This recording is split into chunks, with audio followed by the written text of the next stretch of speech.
I like to get some variety when I do these community videos, and today is going to be something very different. Now, just a little excuse me, my eyes are a little bit glossy and red because hay fever has just kissed and said hello this morning. So do forgive, and my voice is a bit croaky as a result. But basically, today we are going to focus on a Ford Focus Mark 1 TDDI, a 1.8, obviously, and it is the pre-common rail diesel with basically a mechanical fuel pump as such, with a little bit of electronic gubbings, which generally are okay, but they can go wrong, and I'm going to point that out in this video. And basically the next video is presented to us, and I will tell you, I am merely the presenter of this video. The guy who has contacted me, his name is Tadas, and he's from Lithuania. Now he goes by the YouTube name Tadaska, and he has been following me, I think, pretty early on. So thank you so much, Tadas. I hope that's how it's pronounced, because your English is really good, judging on the information you have given me. Much better than my German, and that's the only second language I kind of understand. So we'll go on from there, because you've given me a lot of information, and there is an awful lot of photos in this video. Anyway, let's get cracking. So I'm going to start reading it out as it actually comes across. So it's a little bit of information about me. My name is Tadas from Lithuania, and a country that the Mark 1 was sold in good numbers, and it is a country with a lot of salt, so corrosion is quite common over there, as we're going to see. I am currently working in a phone refurbishment company, so let's say I know something about sustainability. I get where your point is. My car taste is a bit different from other people. My dad always said to get a Passat and there will be no problems. And arguably I would agree with that. VW Passats of that time are absolutely bulletproof in many ways, although not others. But instead I wanted something different and unique. My first car was a Ford Cougar, as we can see here, the 2-litre engine with an LPG. And I will tell you now, LPGs are actually quite common in some markets. I know that in Sweden, the 1.6 Sigma engine was available with a biofuel conversion from factory, basically. So a lot of LPG conversions went on in Europe. It's nothing special except outside trim pieces, because I never seen a Cougar with it. Unfortunately, it did start rusting badly to the point that the fuel tank straps break and the fuel tank lifted to one side and the rear subframe became soft. That's not good. Again, like I said before, Lithuania, salt, it goes sort of in pairs, really. Probably just as bad as the UK in that respect. But yeah, that can happen to Mark 1s as well. The tank straps just, they rot and they corrode, they get weak, and then someone puts a full tank of fuel in and then boom, it drops. Now, about my Focus. It all started in 2018, late winter, when I went and got this 2003 Focus Estate from the Germany factory, that will be Saint-Louis, and first registered with the 1.8 TDDI engine, and that would be 66 kilowatts. I think in Europe it goes by kilowatts, we go by horsepower, so it's about 90 horsepower. Not many horses, but they're more about the torque than the horses, as I say, it's diesels. It did have the 14-inch steel ugly wheels, which we can see here. Yeah, they are definitely very ugly, with the Ford caps on them. And so as we can see here, he's storing that in the basement. Now, the LX models abroad may, in Europe, I do apologise, in Europe may have had steel wheels from brand new, most usually, instead of the LX alloys. I mean, this is a facelift model, but still, they may have come with steelies in Europe, when in the UK they'd switched to alloys. This is the LX version. It has ABS, electric front windows, heated electric mirrors, 4 airbags, central locking, 4 speakers, remote key fob, rear disc brakes, which is a good thing, and a CD player, and that's quite usual on an LX. After I picked this car up while driving home, the radio broke. It is very common for the IC chip of the radio to go kaput, and only in the CD player. The cassette version doesn't have this. That's quite interesting because I've actually known a few faults where that's happened, but usually it's the tuner that goes. I don't know whether that chip controls the tuner where it just literally will not lock on to any radio station whatsoever. I drove back home and picked up the relatives to show them my new car, and literally it just broke down. It just cut out and left me stranded. It turned out the Bosch VP30 high pressure diesel pump, the electric part of it actually broke. Now this I've heard about before from Adam. You told me about this originally. See, I thought that these were actually quite robust in terms of pretty much everything, but it turns out there is an Achilles heel on the TDDIs that not many people are aware about because there's so few of them left now and the information is just not there.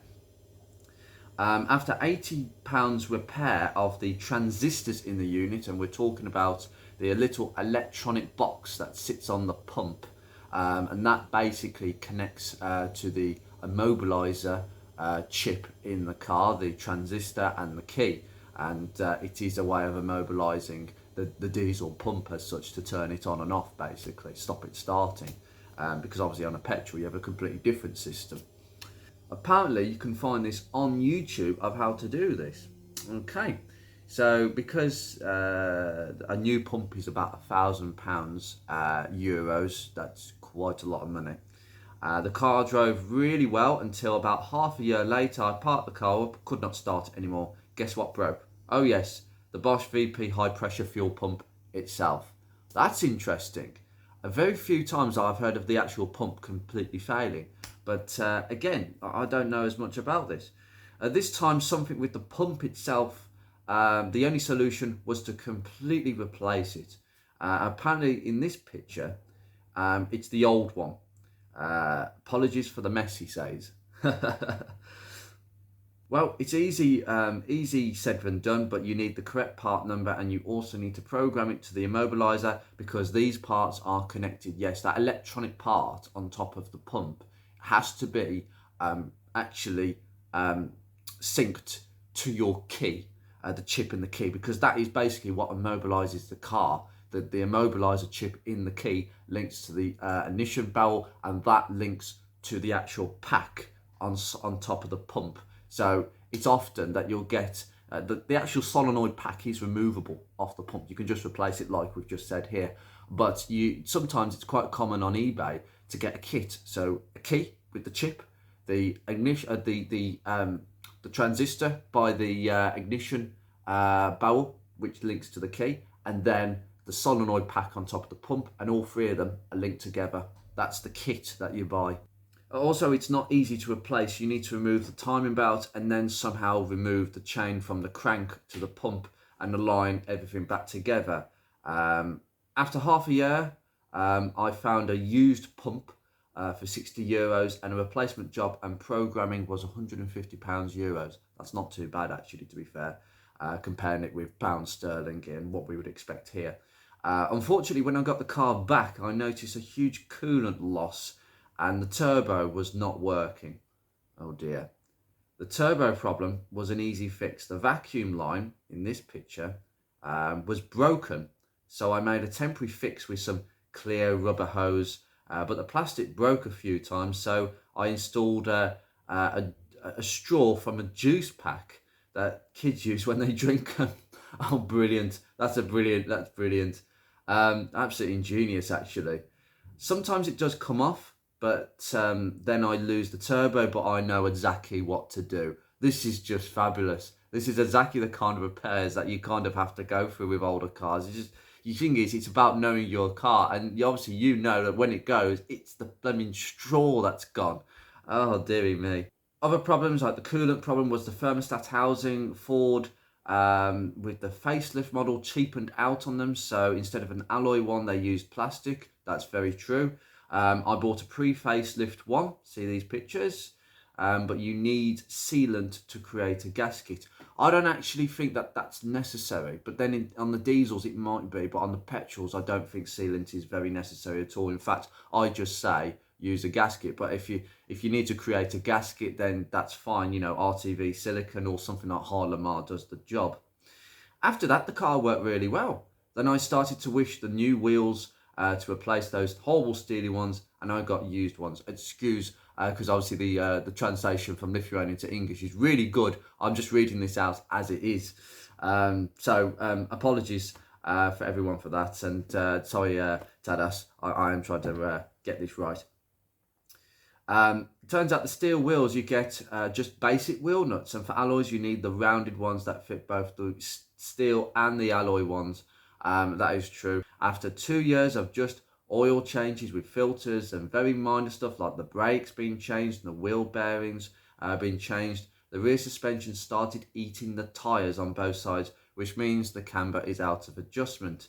After talking with the suspension shop, I decided to completely rebuild the rear suspension. And that, Tadas, is exactly what you need to do. And it is the advice I give to everybody. It's just best in the long run. With basically mainly Febby Bilstein units. Bought all the arms, stabiliser links. The Estate is the only version that the banana arm is slightly less bent. And that is very true. The banana arms are completely different from the hatch to the Estate. Thank you for pointing that out.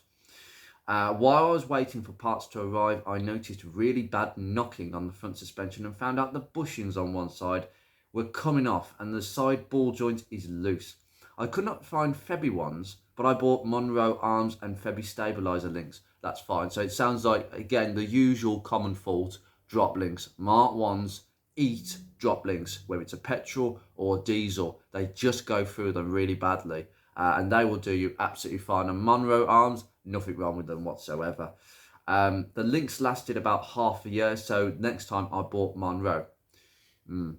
That is usual. That is usual. Again, you know, the drop links, as I've just said, the relatively cheap ones should be okay, but sometimes they just don't last very long. I've gone through a few sets and it's trial and error.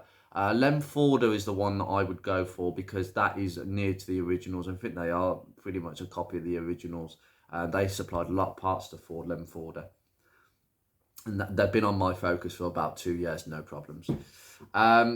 The rear suspension was about €250 altogether. Replacement €280.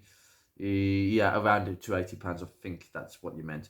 For parts, it's around €150 plus 150 for the job itself with the alignment. That's fair enough. That's really honest pricing, that is. After the car, it drove really differently.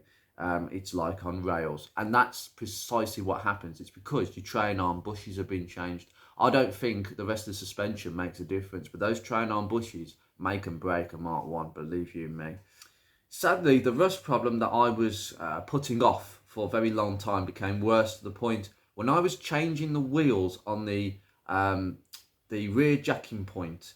The rear jacking point collapsed, which is not great. And I noticed that because the car was still up and didn't move that much, the point was, I didn't understand that bit actually, but the point was when I took the pictures of the rust, see the bodywork ones, it was not looking that bad from the outside.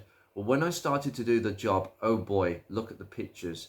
Do not ignore the rust. That is something that I would absolutely recommend. And this is a point in case. It might look good, but when you start digging in, it really isn't. They did what they could. They replaced the sills to make more of what was left of the jacking points, and 3 times I changed the tyres. Nothing collapsed yet, but the rust is coming back, as you can see now. The only solution is to change the whole bottom of the sill, presumably. After the bodywork, I replaced the timing belt with the water pump, and that was with the job around €400 when they made better arches, pretty arches, and covered the bottom a bit more. And it cost again about €300. After the kind of bodywork, I started to think about modifying the car. Unluckily, I had a small accident when the Rabbit came onto the road, and you can imagine what happened. Bumper broke, radiators, engine bent, Radiator plastic shield gone. I always wanted front fog lights on the car, so I always used black bumper with the front fog light trim, €20 only because it was badly scratched. Oof. New front fog lights cost €80 with the bulbs, €30. That's quite expensive, that is, for bulbs. That's really expensive. They shouldn't be that much. Amazingly, I had all the wires in the car, so all I needed was new light bulbs and the switches were £20. I used that too. It is a good modification to put fog lights on an LX, I have to say, because they do look a bit missing with those blanks. After this installation, the bumper was resprayed and I started to dream about the trip computer. Well, lucky for me, I found on eBay from the Czech Republic a trim panel with the unit itself, the wiring, the temperature sensor, the windshield washer, level sensor. This is all what you need, by the way, if you need to put the trip computer on. You do need all this because I use a couple of the sensors. It was €100 and got it. Interesting, the connector is the same as the instrument cluster. The wiring was a complete mess. I am not an electrician, but while I was there, I bought a used wiper switch with the timer, and all I needed was one wire to the GEM module. So you did not have that extra wire. Now, I will tell you this, if you want that intermittent wiper switch that I've showed you in one of my spares videos, you need to check that you've got the wiring for it. My Zetec has the wiring for it, but clearly Tadas's LX did not have that wire. So wiring it into the GM module, that is a really hard job. Well done for doing that, Tadas, because most people would stop right there. The washer bottle did not have the sensor hole, so I had to drill it and seal with it as a sensor. I don't have the photographs of that, but believe me, it was not fun to seal. I can imagine that, actually. That's a very brave thing to do. Now the trip computer works, but it needs programming and something, because it does. It shows about 3 times too much fuel consumption. So that's there's something not quite right there. At idle, it takes up 4 litres per hour. Yeah, there's something not quite right there if it's showing that. To this day, I didn't fix I didn't fix it, but the temperature is correct. Well, that's the main thing. The temperature's correct. That's one thing done. It's just the other thing. A bit before, I wanted a new instrument cluster with the LEDs instead of the bulbs. I actually prefer the bulbs to the LEDs because you can change the bulbs every time the LEDs go in the cluster, which is post 2003 models, by the way. Which yours, as I say, he wouldn't have had this. When they blow, you need to solder in new LEDs. So I'm not so sure. I would go for that, but you know, it's interesting. For some reason, even though it is a facelift, it had the bulbs. No. As I say to Das, the correct cluster. That is the correct cluster for you. The clusters that had bulbs were up to about 2003. Around 2003, they switched to the LED cluster, so a bit different. I'm not sure why they did that, to be honest with you. Again, I found a lucky one, similar mileage. It was about 2,000 kilometers less. At first, I thought the trip computer was broken. That is why it was showing bad consumption. So that is why I got the bulb ones too, but it has the same readings. The next project I wanted to do was 4 electric windows. I have already got the switch, which is in this photo, but I am asking myself more and more if I wanted this. For that, I need a second door connector wiring loom to both the front doors and new wires front to back, because you wouldn't have the wiring, obviously. The front door needs 21 wires, so in total 41 wires. So you need a new door loom. So I need a manual to do this. So at this point, I don't know if I want this. My recommendation is actually not to do this and just to keep the manual wind-up windows, because quite frankly, I think that is quite a big job to do unless you actually really know Mark 1s inside out. A lot of research and studying has got to be done. So just think about that one. But it's good that you've actually asked that. So at this point, I don't know if I want this, but the biggest plan is to restore the bodywork. But the retro guy said I needed 50,000 to restore every bolt, everything. Yes, probably. Every subtle modification to the interior. The car had 1 bulb. I found that using the reading lights was an easy thing to do. That's an interesting one. Also, I replaced the CD player with a cassette for the radio, but that was replaced with this Kenwood unit that supports Android Auto, and I can make calls during driving. It does support up to 2 cameras, so maybe a rear view camera too. Also, I want to point out that all the mods I do is to keep as much as the original wiring possible. So the radio is connected with adapters, and I made it work well with the remote steering wheel. Yes, you need the correct adapter to be able to use the steering wheel controls. That is a good point. You do need the correct adapter to use that. You can get all sorts of adapters for aftermarket, the aftermarket radio, so you can use your column controls. If you don't want the adapter, it's a slightly cheaper one, but you lose the column controls. Now, about maintaining the car, I change my oils every 10,000 miles. 4 oil changes with man filters and good Castrol Edge oils. If you look at the state of the oil after a good 7,000 kilometers, which is this one, I don't need to check the oils or coolant because everything stays where I left. And I do have a small leak near the EGR cooler or the valve itself. The engine was cleaned about a year ago from the outside. Also, I got 15-inch Ford wheels that currently are on the car and I use for the summer because they look much more nicer. And also, the headlight broke inside. I will tell you, those 15-inch wheels are the standard alloys you get on an LX. So if it's a UK model, Tadas, they are the correct wheels. But obviously, for where you are in Lithuania, it may not be the correct ones. The Steelies will probably come with it, but I think they look very smart with those wheels, personally speaking. Also, the headlight broke from the inside and didn't regulate the height. That is why one is yellow and the other one is white still. Well, that's the headlight leveling motor, I suspect. Let me guess that one. Also, it does have a lot of scratches, but that is normal when you live in a Soviet-made flat block.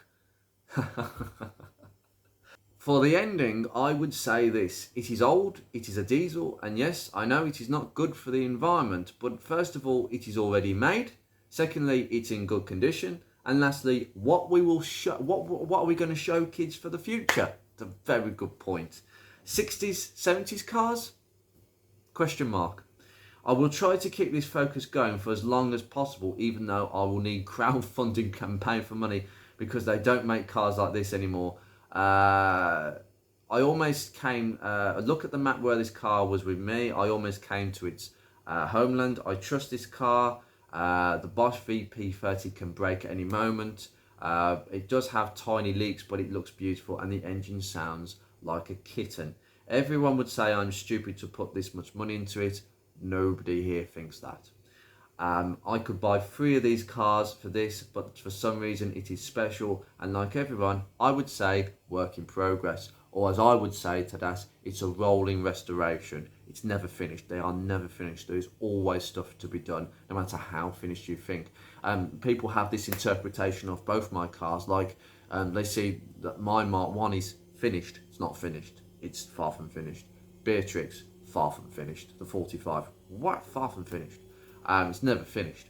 So really, honestly, that is quite a correct statement, because the truth is, and this is something I've argued about on the forums, at car shows, where there are a large group of people that seem to think that classic cars, there's a cut-off in about sort of the mid-80s, and then everything after like 1985 doesn't count. It's not worth it. It's not worthwhile. So what we're going to be left with in 20 years' time is a load of classics up to about the sort of mid to late 80s, and then nothing.